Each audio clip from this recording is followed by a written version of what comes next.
I done came a long way. That's the first thing I think of. I'm happy where I'm at, just with football-wise, mentality-wise, and all that stuff like that. So at this point, it's kind of like my farewell tour. I'm gonna give my teammates and coaches all I got for my last ride, and just see where it takes us.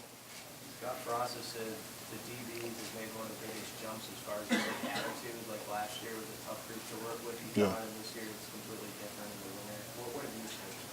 I feel like just like you say, I didn't developed as a natural leader in the room. I kind of always was that guy that kind of had a voice, but I kind of at times I didn't use my voice like how I needed to or in the right way. I kind of was selfish with it and stuff like that.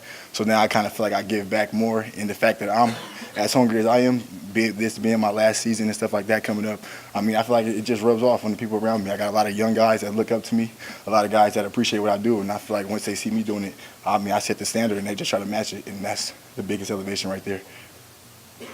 How do things go in the weight room for the whole team this winter? They took it personal. I mean, one thing that coach said at the end of last season, y'all know we wasn't big. We got outplayed.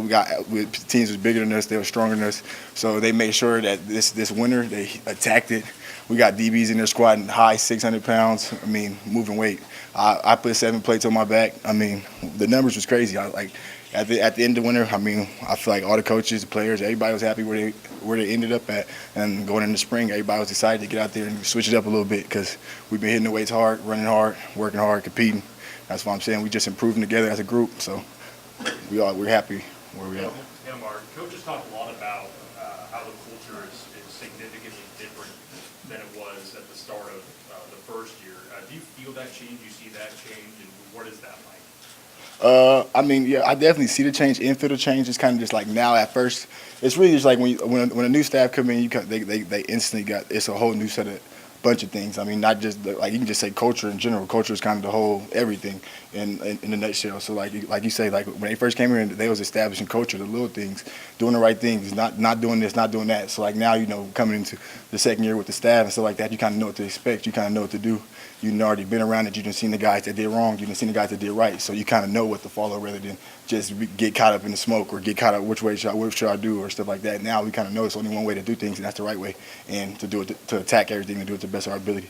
So that's kind of what we've been doing. And I mean, like I say, the guys that we got, the group of guys, they kind of know that like what we did. We had an okay season wrapping up, but they know it wasn't good enough, and they know what the expectation is for this future season and for the future of this program. So everybody working their tail off and trying to improve each and every day. So I'm just happy I'm a part of it. Compare practice one yesterday to maybe practice one last spring, and just how far ahead you guys are with the language, Yeah. terminology, and everything. I mean, it feels good. Just for me, example, this is my first year to actually play under a DC for 2 years in a row. So, like, I mean, I got in position coach. I mean, I had a different position coach each year, learning different things, which is not a bad thing. But I mean, like I say, I know what to expect now. I know what my coach wants. I know what my DC wants. I know what Coach Frost looking for each and every day. So it's not really hard to reach that standard. Like rather than last spring when we just get in the spring, we don't know what practice is going to be. We out there tired, running around, not knowing, expecting the tempo. But like going into the spring this year, we knew practice is going to be fast. You need to be in shape, make sure you're good, blah, blah, blah. So I feel like everybody just knowing what to expect, everybody just better off. So spring practice day one was a lot better than last year's day one. This team lost 3 senior safeties.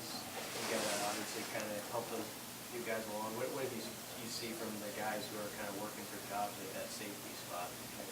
It's still early for the jobs. I mean, like ain't nothing changed when it comes to just the room and competition and just you got to pay rent each day. So I mean, like safeties, like you say, they know we know that's where our weakness is, right in the secondary.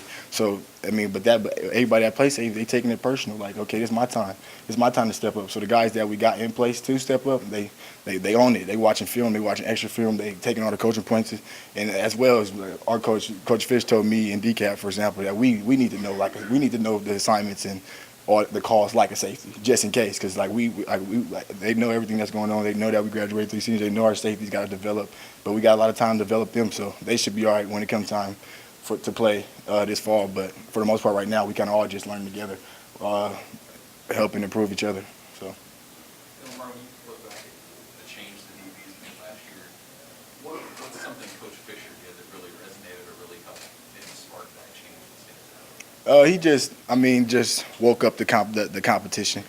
He kind of made everybody I mean, he just made everybody compete. He made everybody come in there. It ain't no day where you wake up like, oh, I don't feel like practicing. Like, if you don't feel like practicing, you're going to get exposed today by somebody, coach, the chart, whatever it may be. So, like, like you just can't come. You got to be ready to go.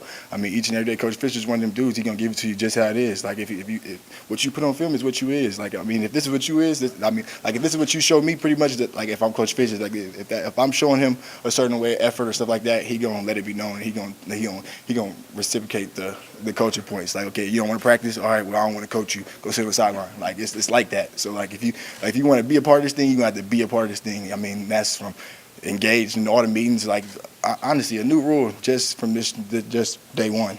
Like, now we can't even bring phones in meeting rooms. Ain't no sneak texting, ain't none of that stuff. Everybody engaged. He know that. Like you say, we graduated 3 safeties, so it's time for people to step up. So ain't no time for distractions. If we playing football and we in these rooms or in this facility, we got to work. We got to improve. We got to get better because we know we made big improvements from 2 years ago from last year, and we trying to make another big jump from last year to this year. So that's exactly what we chasing. Was no phones, was that a rule right away last year? No, that's something that we just got told yesterday. All the phones are right here in this basket. We walk in the store. Coaches rule or players? Coach. How much did your relationship with Coach Fisher grow in the middle of last year when you were challenged? You know, you took a Purdue game basically, Yeah. and you grew as a player. But how did you grow with him and the coach through that? I mean, I kind of just grew, just keeping to myself. There's knowing what I believe in, just knowing what I want out this thing at the end of the day.